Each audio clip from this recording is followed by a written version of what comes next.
વર્ષ 1994માં અમેરિકાના પ્રથમ વખત આદિવાસી દિવસની ઉજવણી કરવામાં આવી હતી. ત્યારથી 9 ઓગસ્ટનો આ દિવસ સમગ્ર વિશ્વમાં આદિવાસી દિવસ તરીકે ઉજવવામાં આવે છે.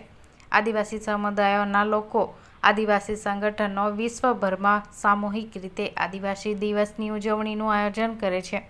ત્યારે ભરૂચ શહેરના આદિવાસી સમાજ દ્વારા વિશ્વ આદિવાસી દિવસ નિમિત્તે સાંસ્કૃતિક પગપાળા રેલીનું આયોજન કરવામાં આવ્યું હતું. આ રેલી શહેરના ઈદગાહ ગ્રાઉન્ડથી નીકળી હતી અને રેલવે સ્થિત બાબા સાહેબ આંબેડકરની પ્રતિમાને ફૂલહાર અર્પણ કરી પૂર્ણ કરવામાં આવી હતી. આ સમગ્ર કાર્યક્રમ દરમિયાન આદિવાસી સમાજના લોકોમાં ભારે ઉત્સાહ જોવા મળ્યો હતો.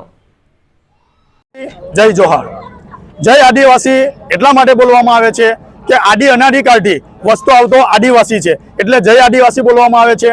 અને જય જોહાર, જય જોહાર એટલા માટે બોલવામાં આવે છે કે જળ જમીન જંગલ પ્રકૃતિની પૂજા કરનાર, પ્રકૃતિનું રક્ષણ કરનાર, એટલા માટે જય જોહાર બોલવામાં આવે છે. જય આદિવાસી, જય જોહાર. નમસ્કાર, જય મહાદેવ, જય આદિવાસી, જય જોહાર. આજ રોજ ભરૂચ જિલ્લા આદિવાસી સમાજ દ્વારા સાંસ્કૃતિક પગપાળા રેલીનું આયોજન કર્યું છે, જે સામાજિક સમરસતાના ભાવથી આ રેલીનું આયોજન કરવામાં આવ્યું છે.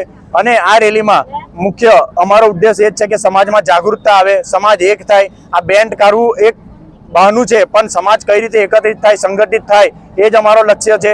અને આવનારા દિવસોમાં ભરૂચ જિલ્લા આદિવાસી સમાજ દ્વારા છેલ્લા 2-2.5 મહિનાથી જનજાગૃતિ અભિયાન ચલાવવામાં આવ્યું હતું. તેમાં સમાજના જે પ્રશ્નો છે, જેમ કે શિક્ષણનો, વ્યસનનો અને બીજું કે સમાજ કઈ રીતે આર્થિક રીતે પણ આગળ આવે, સમૃદ્ધ થાય ને આગળ વધે, એ હેતુસર ભરૂચ જિલ્લા આદિવાસી સમાજ આગળ કાર્યરત રહેશે. જય આદિવાસી, જય જોહાર. મારું નામ વિશાલ વસાવા. જય આદિવાસી, જય જોહાર. 1994માં જ્યારે યુનોએ 9 ઓગસ્ટે વિશ્વ આદિવાસી દિન તરીકે ઉજવ્યો, ત્યાર પછી એ લોકોએ દર વર્ષે ફક્ત વિશ્વ સ્તરે નહીં પણ સમગ્ર દુનિયા, દેશ અને દુનિયામાં અલગ અલગ જગ્યાએ આ દિન તરીકે ઉજવવાનું નક્કી કર્યું. એના ભાગરૂપે આજ રોજ 9 ઓગસ્ટને ભરૂચ જિલ્લા આદિવાસી સમાજ દ્વારા વિશ્વ આદિવાસી દિનની ભવ્ય ઉજવણી સ્વરૂપે ભરૂચના ઈદગાહથી લઈ બંબાખાના 532 સ્ટેશને ખાતે ભવ્ય રેલીનું આયોજન કરેલ છે અને આ રેલી સ્ટેશન ખાતે પૂર્ણ થશે.